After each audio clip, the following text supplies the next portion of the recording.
ब्रह्मा मध्ये विष्णुः अन्ते देवः सदाशिवः मूर्तित्रयस्वरूपाय दत्तात्रेय नमोऽस्तुते।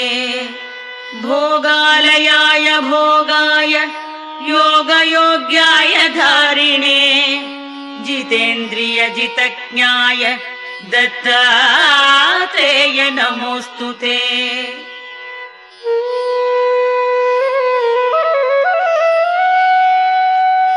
दिगंबराय दिव्याय दिव्यरूपधराय च सदोदित परब्रह्म दत्तात्रेय नमोऽस्तुते। जम्बुद्वीपे महाक्षेत्रे मादापुरनिवासिने जयमानसतां देव दत्तात्रेय नमोऽस्तुते।